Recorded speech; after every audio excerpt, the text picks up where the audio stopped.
Anong sirang banga? Kahit ang ilalim ay hindi malinis. Nakatambak lang sa bakuran. Mas mabuti pang putulin na lang at gawing panggatong. Sino ang nagdudulot ng gulo dito? Sino ang may ganitong lakas ng loob? Sino? Sino ang nagsasalita mula sa banga? General. Mga kapatid, hindi na kaya.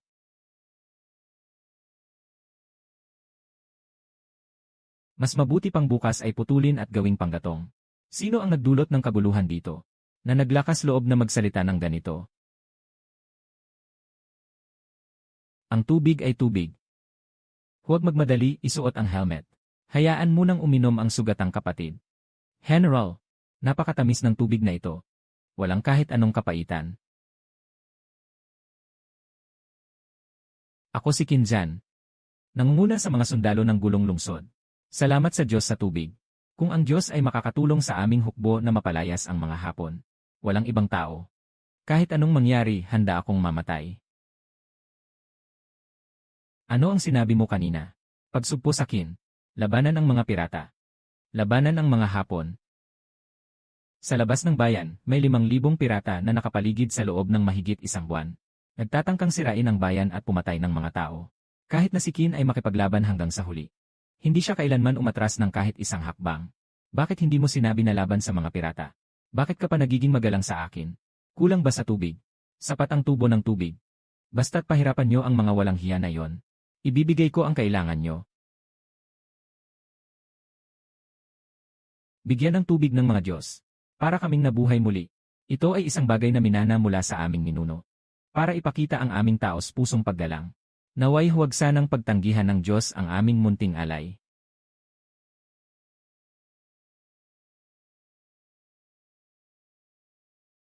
Ito ay gawa sa purong pilak. Kinjan, akin na ang bagay na ito. Hindi sapat na uminom lang kayo ng tubig ngayon. Kailangan kumain ng mabuti para makipaglaban. Kulang ba kayo sa pagkain dyan? Wala nang pagkain sa lungsod sa loob ng kalahating buwan. Mga sundalo. Kahit balat ng puno ay naubos na. Anong tawag sa Diyos? Ang pangalan ko ay Kiao Mai. Nagutom na ba kayo? Maghintay kayo lang sa akin. Kaya ninyong magtiis ng 2 oras. Aalis ako para magdala ng pagkain. Sino man ang magtatangkang umatras, hindi na namin bibigyan ng kahit isang patak ng tubig. Mag-alala kayo, Ginoong Jo. Nandito pa rin ang lungsod, nandito pa rin ang tao. Boss, tingnan mo ito. Ito ay purong pilak. Tingnan mo ang patina nito. Ang galing ng pagkakaukit. Tunay na antigong bagay. Saan mo ito nakuha? Nakuha ko ito sa lumang bahay. Walang paligoy-ligoy. Magkano ba talaga ito? Totoo itong material na ito. Kapag pinagsama-sama, talagang antigong-antigong. Isa lang ang presyo. 5,000. Agad magpapadala ng pera. Lauli. Lauli, kunin mo ang nasa cold storage ng bahay nyo. Ihanda mo lahat ng puting manto. At yung nasa tabi. Sinigang na gulay. Tubig na mineral. Nakaayos na ako. Ginoong Kiao, nabaliw ka na. Bakit kailangan ng ganitong karaming manto at sinigang? Kahit papaano, isang truck din yan. Ihahatid ko ito sa laban sa mga Hapon. Bilisan mo, dagdagan ang bayad. Agad na ilagay sa truck. Ihatid mo ito sa lumang bahay sa West Street. Kulang ng isang kahon. Tanging ikaw ang tinatanong ko. General. Hindi na makatiis ang mga kapatid. Wala nang makain. Hindi na kailangan ng kaaway na umatake sa bayan. Mauubos na tayo sa gutom. Protektahan ang General.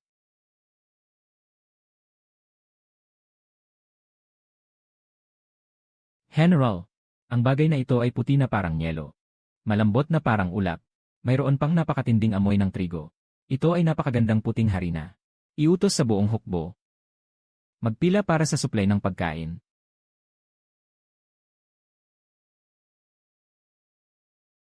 Itong kakaibang bag na ito ay mas matibay pa sa balat ng baka. Hindi talaga ito makagat. Ang tawag dyan ay tsay. Huwag kagatin ang panlabas na pakaging na nakabalot. May mga ngipin sa itaas. Gamitin ang kamay para punitin.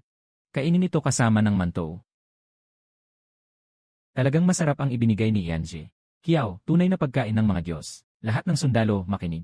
Kainin ang mga maanghang na gulay hanggang mabusog. Busog na ako. Sumama kayo sa akin sa pader ng lungsod para labanan ang mga Hapon.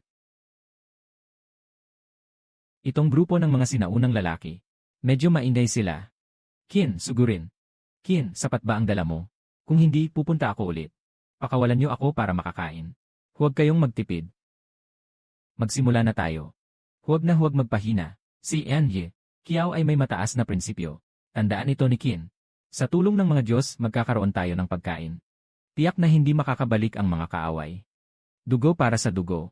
Anye, Kiao, hindi ko na kailangang pasalamatan ka sa iyong kabutihan. Ito ay ang sinaunang Jade na Dragon Pan mula sa mga ninuno ni Qin. At ito rin ang huling mahalagang bagay na pagmamay-ari ko. Ngayon ay ibibigay ko na sa iyo, dalaga. Sana huwag kang magdamdam. Qinzhan. Qinzhan, kaibigan kita ng buong puso. Maghintay ka lang. Agad akong pupunta para palitan ito ng pondo para sa mabigat na armas. Ito ay tunay na Han Dynasty Panlong Jade na may inskripsyon. Napakaganda ng tubig at ang ukit ay perpekto. Ang pinakakatakutan ay walang bahid ng kulay ang jade na ito. Parang bagong nahugot mula sa katawan ng isang hari o marangal. Magkano ang balak mong ibenta? Magbigay ka ng tiyak na presyo. Kailangan ko ng pera agad para sa ikaliligtas ng buhay ko. 2 milyon. Ito pa ang pinakamalaking cash flow na maaari kong gamitin. Kung mas mataas pa, kailangan kong humingi ng permiso sa itaas. Sige na. I-transfer mo na ang pera agad. Hello, Lao Zhang. I-load mo na ang bigas, harina, at noodles sa bodega mo. At pati na rin ang nakabote na soybean oil, ilagay mo na lahat sa sasakyan. At pati ang katabing nagbebenta ng mga lata at compressed bread. Kailangan ang lahat ng kailangan. Sa loob ng kalahating oras. Ihahatid lahat sa lumang bahay sa Xiji. General, ito ay bigas. Walang buhangin. Pinong bigas na walang ipa. At itong langis. Dorado at malinaw. Walang amoy ng isda. Diyos. Muli tayong pinagpala ng Diyos ng pagkain mula sa langit. Sa mga supply na ito, huwag nang pag-usapan ng 1 buwan. Kahit 1 taon ay sapat na. General, may masamang balita. Nakita ng pinuno ng mga pirata ang usok mula sa aming kampo. Nabahala siya. Nagpadala sila ng 3 higanteng pang-atake na umatake sa silangang pinto ng lungsod. Ang pader sa silangan ay matagal nang hindi naalagaan. Ang mga bato ay maluwag na. At may mga bitak na. Lahat ng sundalo, makinig. Sumama ka sa akin sa pader ng lungsod.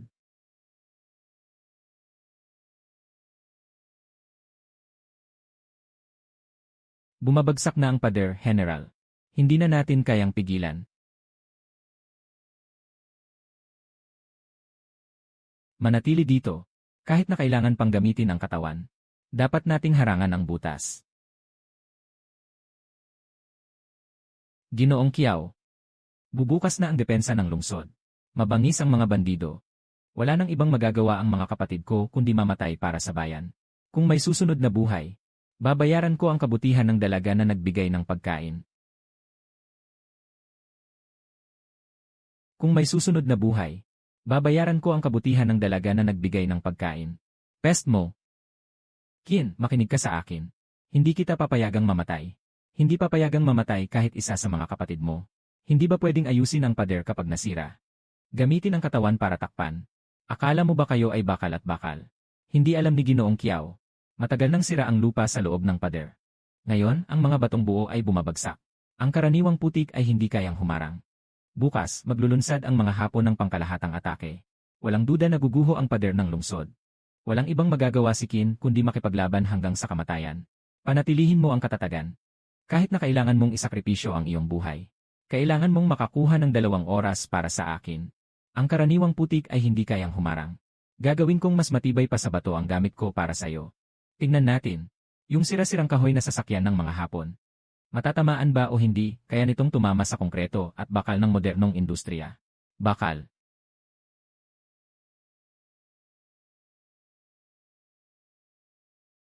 Nagpapakasaya sa ilalim ng aking mga mata. Ngayon, kailangang mapatunayan sa mga sinaunang Japons na ito. Kung ano ang tawag sa modernong infrastruktura na galing sa 2,000 taon na nakalipas, isang matinding pagbagsak. Boss, nasaan na sila? Nakatanggap na tayo ng malaking order. Anak, ano ang gusto mong orderin? Pinakamataas na bid.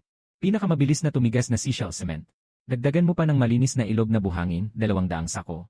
At yung mga gamit sa construction site na hand truck na may isang gulong. Itak at malaking panghalo. Kailangan ng 100 set. Agad na ipasok sa sasakyan at ipadala. Babayaran ko ang double sa freight. Dahil sa 200 sako. Para ka bang magtatayo ng gusali? Sa gitna ng araw. Huwag nang magpaligoy-ligoy. Para sa pangangailangan sa buhay. Dapat makita ang truck na gumagalaw sa loob ng 10 minuto. Bayad na liham. Pumasok na ang bayad sa alipay, bayad na liham.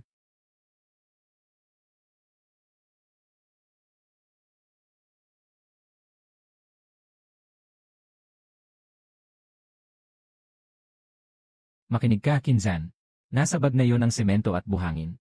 Mayroong proporsyonal na guhit sa karton. Isang bag ng semento sa 3 bag ng buhangin.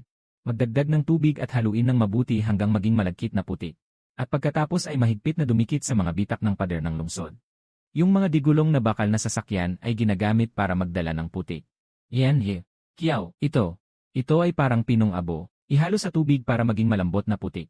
Talagang makakapigil sa salpukan ng malalaking kahoy at matitigas na bakal. Yung mga salakyan ng mga pirata sa labas ng lungsod ay tumitimbang ng libu-libong kilo.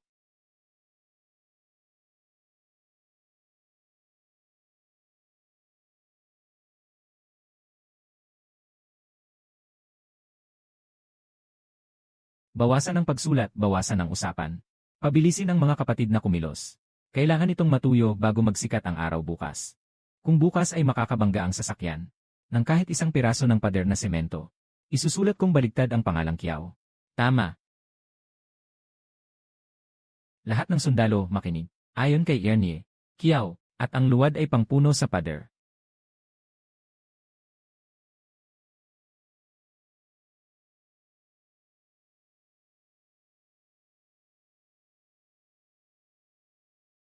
Bumangga. Ang pader ng lungsod ay sira na. Ngayon ay dapat gumuho ang lungsod na ito. 3 araw na walang patalim.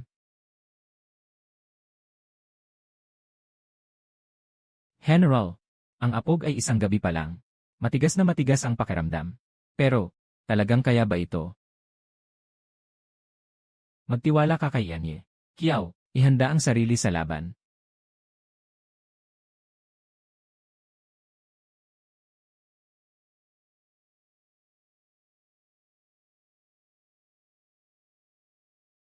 Hindi bumagsak. Hindi bumagsak ang pader. Ito ay isang matibay na pader na ibinigay ng mga Diyos.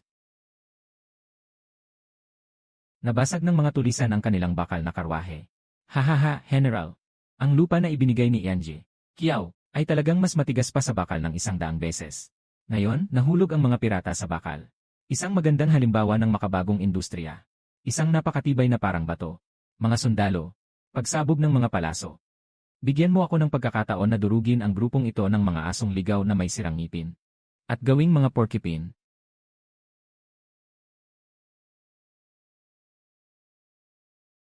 Yan Kiyaw, himalang. Talagang himala.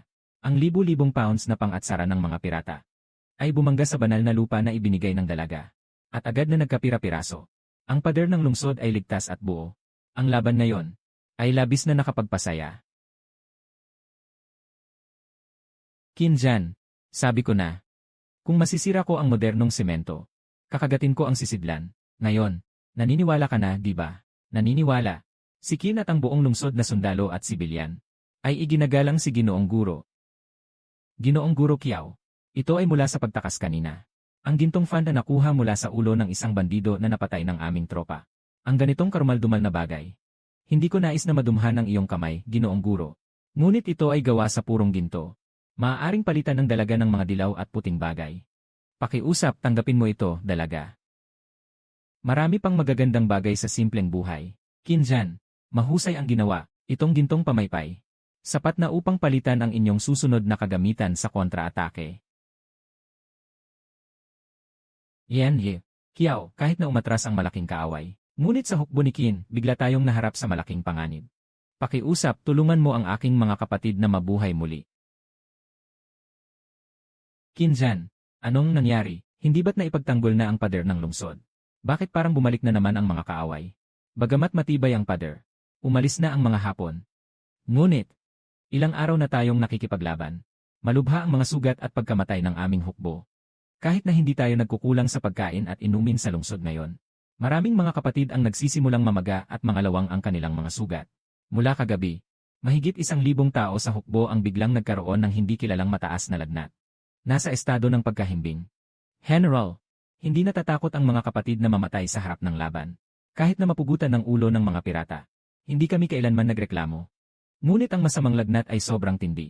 Parang buong katawan ay natutunaw. Walang magawa ang doktor ng hukbo. Ang ating 8,000 mabubuting lalaki. Tila mapapahamak sa hindi kilalang mataas na lagnat na ito. Tumahimik ka. May mga Diyos na narito. May si Enye, Kiao na narito. Siguradong makakaligtas kayo. Enye, Kiao, nagamit na ng mga opisyal ng sundalo ang lahat ng halamang gamot. Walang anumang pagbabago. Sa halip, lalo pang lumalala. Hindi natatakot ang mga kabataan ng aming hukbo sa kamatayan. Ngunit natatakot sa ganitong walang dangal na mataas na lagnat. Pakiusap, Ginoo. Bigyan mo ako ng paraan. Ito ay tinatawag na impeksyon sa sugat. Kinjan, makinig ka sa akin. Gamitin ang malinis na tubig para punasan ang katawan ng mga kapatid na may lagnat. Pisikal na pagpapababa ng temperatura. Kukuha ako ng gamot ngayon din. Hindi lalampas sa kalahating oras. Babalikin ko sila mula sa kamay ni Yama.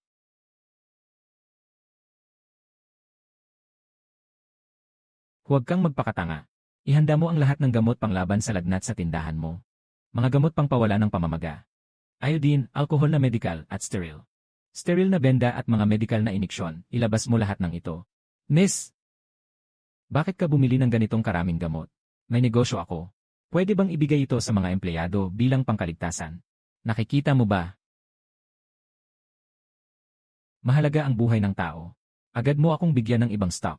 Saklaw ko rin ang inventaryo ng mga kalapit na tindahan. Kailangan kong makita ang mga produkto sa loob ng 10 minuto. CJ! Sandali lang, miss. Agad akong tatawag ng tao para mag-empeke.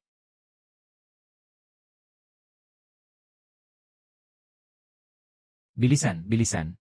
Diretso na sa aking van. General, wala nang lunas ang gamot. Ang ganitong masamang init ay pumasok na sa puso. Huwag nang sabihin na ito ay maliit na tao. Kung si Huatuo ay buhay pa, marahil ay wala rin magagawa. Huwag kang gagawa ng ingay. Sabi ni Miss Kiao mayroong gamot na engkanto. Pumunta ka. Ipatawag mo lahat ng doktor na pwedeng gumalaw. Sa gilid ng palikuran ng araro. Naipadala na ang gamot ni Kinzan. Makinig kang mabuti at pakinggan mo. Huwag kang magkamali kahit isang hakbang lang. Unang hakbang. Yung malaki at transparent na balde, ang laman niyan ay alkohol. Ginagamit ito para maghugas ng kamay at mag-disinfect ng mga kutsilyo. Huwag mong inom dito. Pangalawa. Yung malaking brown na bote, ang laman niyan ay iodine povidone. Gamitin mo ang puting cotton swab na ibinigay ko sa iyo. Ipahid ito sa kulay kayumangging gamot. Marahas na pinupunasan ang sugat ng mga kapatid. Sobrang sakit kapag nilalapat. Kailangan nilang higpitan ang ngipin at tiisin. Narito na ang pinakamahalaga.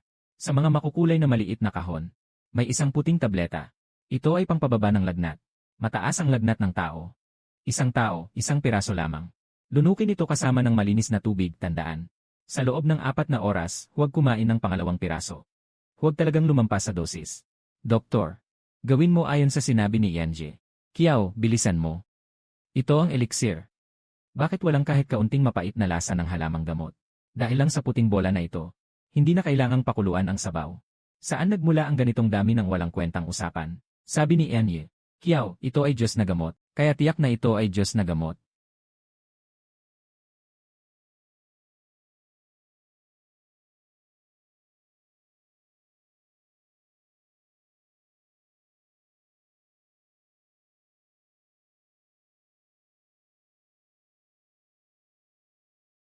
Umurong na ang general. Nawala na ang masamang init sa katawan ni Base General Lee. Nakapagpawis na ako ng labis. Bumaba na ang init. General, parang ako. Hindi na malamig. Medyo malamig sa balikat. At hindi na rin ganoon kasakit. Si Zhang San ay nagising na rin. Itong brown na gamot kapag in-apply. Yung sugat na kanina ay umaagos. Ngayon ay tila natuyo na. Talagang ang gamot na ito ay milagro na nagbabalik buhay. Himalang medikal. Ito ay himala na ibinuhos mula sa langit. Ako'y nagpraktis ng medisina sa loob ng 40 taon.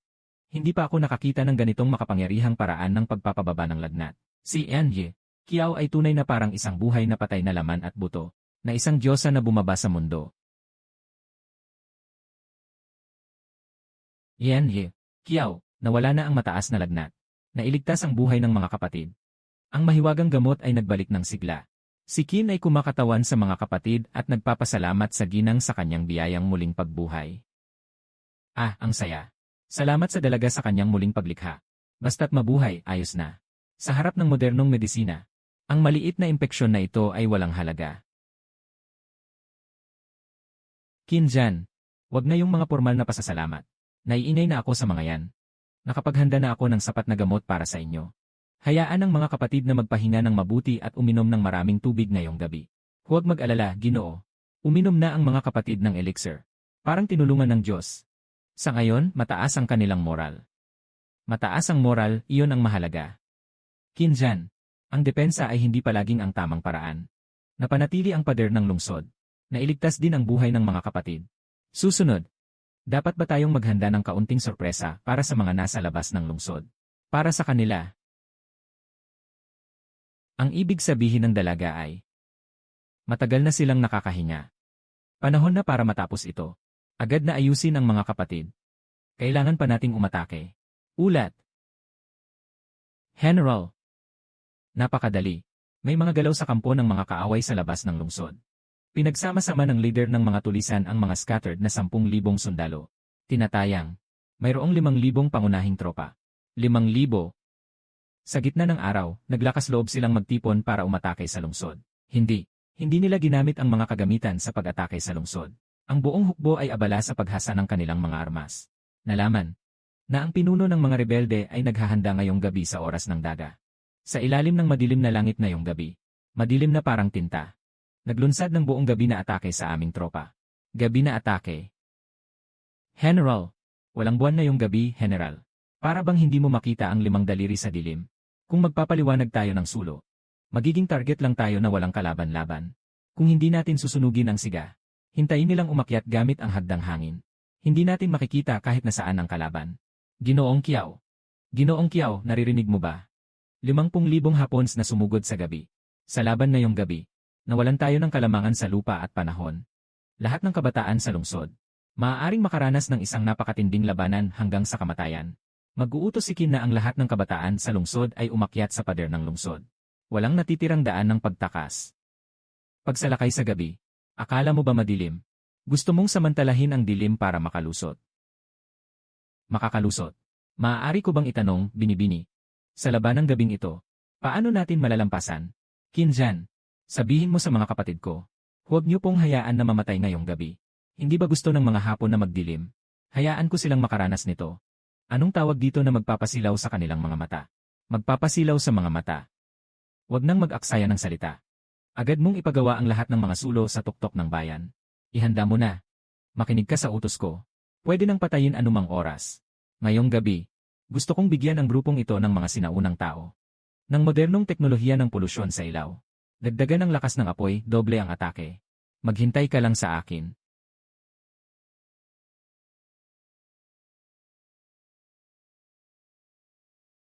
Boss, yung mataas ang liwanag na malakas na flashlight.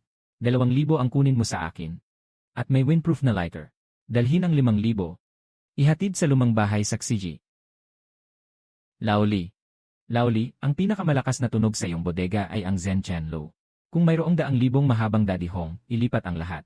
At yung uri na kayang maglabas ng 600 putok, na may apoy na umaabot ng 15 metro, ang mabigat na gatling na paputok. Ihatid mo sa akin ang 200 piraso. Lupa ng lupa, ay naku, Lola. Ay naku, Lola. Yung bagay na yon, sobrang lakas ng recoil. Nagwawasak ng malaki. Madaling magkaproblema. Huwag nang mag-aksaya ng salita. Dadalahin ko yan sa bundok para mag-practice sa totoong eksena. Na-transfer na ang pera. Sa loob ng kalahating oras. Lahat ng kargamento ay dapat dalhin sa lumang bahay sa Xiji. Napakamahalaga. Dahil sa lupa.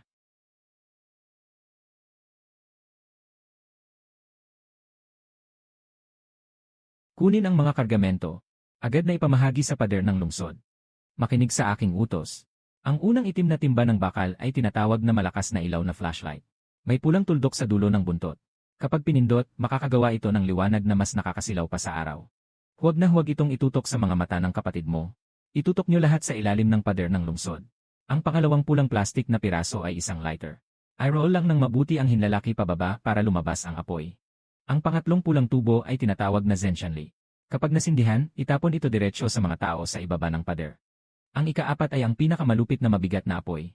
Yung mga makakapal na mahabang tubo ay tinatawag na gatling. Sindiin ang sinulid sa unahan.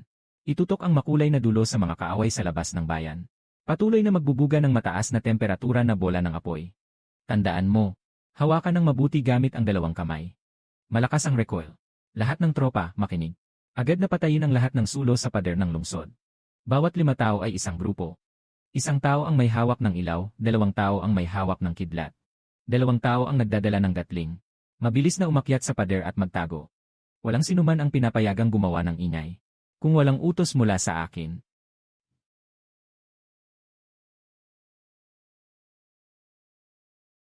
Talagang natakot ang hukbo ng Daxia. Kahit ang mga sulo, hindi nila kayang sindihan. Baka pati ang mga nagbabantay, natutulog na ng mahimbing.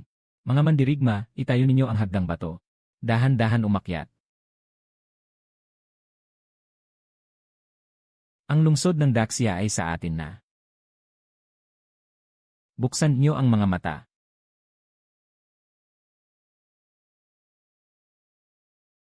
Nabulag na ang mga mata ko. Hindi na ako makakita. Wala na akong nakikita.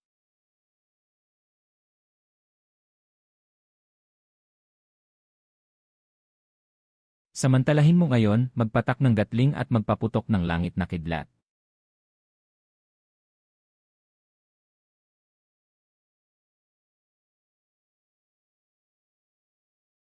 Mainit na mainit. Nasusunog na ang damit. Ang mga tagapagtanggol ng langit ay magpapalabas ng langit na kidlat at demonyong apoy. May tulong silang mga anghel at mandirigma mula sa langit. Iniwan tayo ni Amaterasu, tumakbo na. Tulong, huwag mong saktan ako, tulong.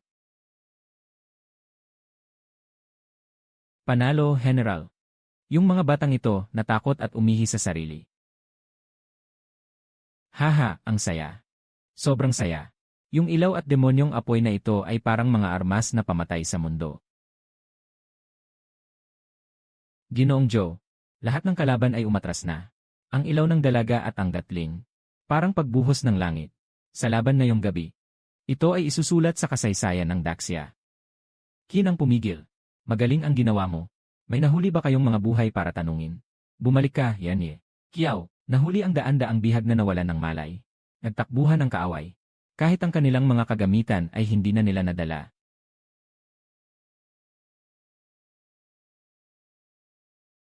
Yanye. Kiao, ang mga ari-arian na ito ay nakuha mula sa kampo ng pinuno ng mga Hapon. Na naiwan. Ngayon, lahat ay dahil sa iyong kapangyarihan, Yanye. Kiao, pakibigay mo na, Mere. Ginoo.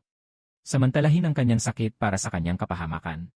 Hayaan mong dalhin ko ang 3,000 kapatid ko upang sumugod palabas ng lungsod. Para mapalayas ang mga batang ito. Tumigil ka. Ginoo Joe. Matapos ang pagtatanong sa mga bihag, nalaman.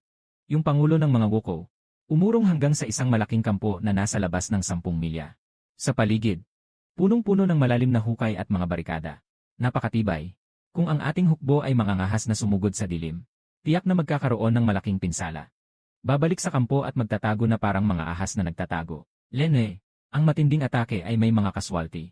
Hindi tayo papayag na makipagsapalaran sa ganitong luging negosyo. Kung gusto nilang magtago sa kanilang lungga, pupunta tayo para usok-usokin ang mga daga. Usok-usokin ang mga daga. Ang mga bagay na maaaring lutasin gamit ang pisika at kimika, hindi natin ipapahamak ang buhay ng mga kapatid. Bigyan mo ako ng kalahating oras. Ngayon, kailangan kong mapahiya ang mga batang ito hanggang sa hindi na makilala ang kanilang ina. Ipagmasid mo ng mabuti ang sitwasyon. Maghanda ng mga paninda.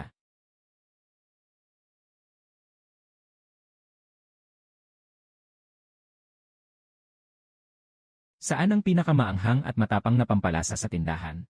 Gusto ko yung klase na kapag naamoy mo, matutumba ang tao sa lupa. Binibini. Yan ay industrial powder na pinino mula sa Indian Demon Wax. Karaniwan itong binibili sa pabrika ng kemikal. Pinapahid sa mga kable para hindi makagat ng daga. Hindi ito pwedeng kainin ng direkta. Kapag lumapit ka, tiyak na papaiyak ka sa anghang. Kapag kumapit ito sa balat, sobrang hapdi.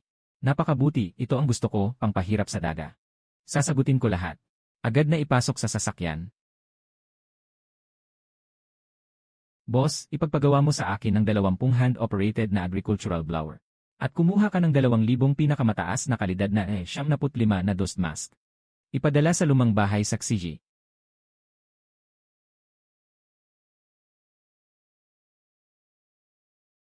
Dumating na ang mga bagay na ipinadala ni Qin. Makinig ka ng mabuti. Malakas ang gamit na ito. Kung hindi ka maingat, maaari kang masaktan. Una, tingnan mo ang mga puting maskara.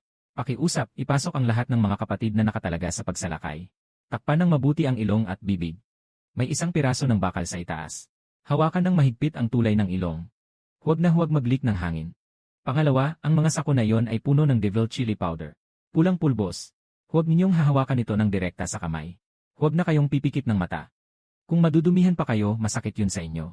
Pakinggan nyo, ito ang aking taktika sa utos. Ikaw, dahan-dahang papasok sa likod ng kampo ng mga kaaway. Itutok ang tubo ng makinang bakal sa kampo ng kalaban. Dahan-dahang ibuhos ang pulbos na sili sa tubo. At pagkatapos, ang mga malakas ang katawan. Ako ang magpapagalaw ng husto sa hawakan na yon. Gamitin ang hangin para magbuga ng usok na nakakalason. Hindi kailangan ng labanan, mabubuwag ang depensa ng kalaban. Ang planong ito ni Ginoong Kiao. Talagang pangwakas na hakbang. Talagang pangwakas na hakbang. Lai Hu. Pumili ng 2,000 mahuhusay. Dalhin ang mga maskara ng Diyos. Dalhin ang hangin at pulang pulbos. Sama ako sa paglabas ng bayan. Ngayon, pupunta tayo sa pangunahing kublihan ng mga woko.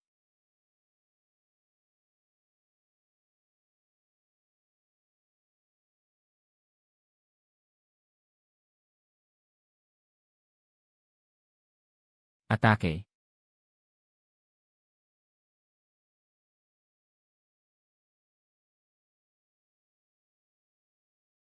Ang amoy ay sobrang sama. Tulong, ako.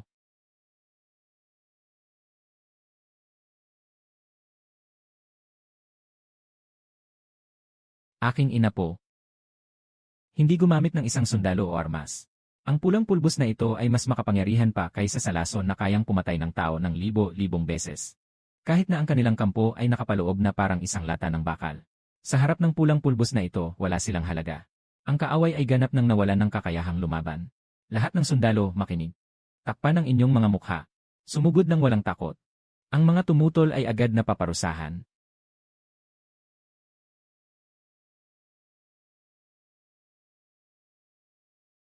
Napakalaking tagumpay. Lahat ng 50,000 na pangunahing puwersa ng mga pirata ay nawasak. Nahuli ang kanilang leader. Nanalo tayo. Napanatili ang bayan. Napanatili ang Daxia.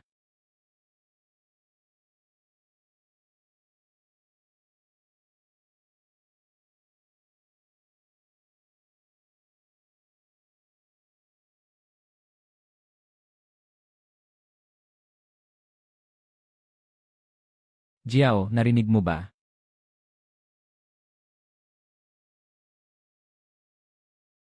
Narinig ko, talagang narinig ko. Magandang ginawa ni Qin. Alam ko na. Mayroong modernong industrial na pag-atake. Kasama ang inyong grupo ng mga matapang na lalaki. Walang duda na ang mga batang hapon na ito ay hindi na makakabalik.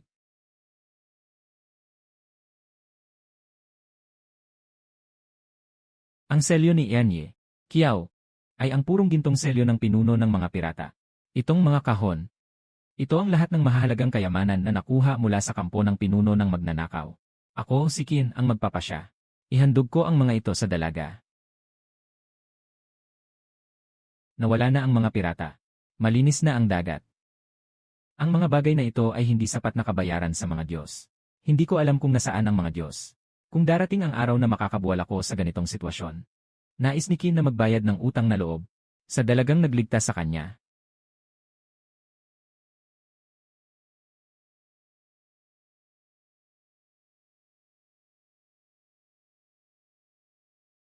Pinatay ni Qin. Tinanggap ko na ang mga bagay. Ngunit hindi na ako kailangan ng pera. Dahil sa mga ito, hindi ko na mauubos. Sa buhay na ito at sa susunod. Kaya't ingatan mo ng mabuti ang iyong bayan. Protektahan ang iyong mga tao. Para sa akin at para sa iyong sarili. Panatilihin ang magandang lupain na ito. Nang walang kahit isang pulgada na mawawala. At saka, huling beses ko na itong sasabihin. Hindi ako isang Diyos. Ako si Kiao Mai. Mula sa isang panahon na napakalayo sa iyo. Sa aking panahon, wala nang mga pirata. Dahil matagal na silang natakot at napasuko sa amin. Sa lugar kung saan ako naroroon, maraming matataas na gusali. At masiglang daloy ng mga sasakyan. Ang mga tao ay araw-araw na nakakakain at nakadamit ng maayos. Lahat ng mga bata ay mayroong mga aklat na mababasa. Walang digmaan. At walang may lakas na mang-api sa amin. Kinjan. Ako ay nagmula sa isang masagana at mapayapang panahon.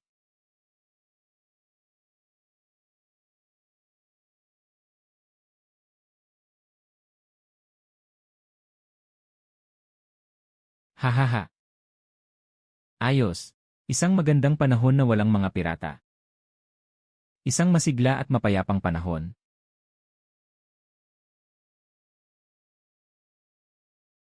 Yan ye. Kiao, si Kin ay tiyak na hindi mabibigo sa misyon. Kahit na si Kin ay makipaglaban hanggang sa huli. Dahil sa huling patak ng dugo, tiyak na ipagtatanggol ko ang dalaga. Para sa mga susunod na henerasyon ng ating dakilang Xia. Upang mapanatili ang baybayin na ito. Naway ang panahon kung saan naroroon ang dalaga ay magtatagal ng libu-libong henerasyon. Na payapa at tahimik.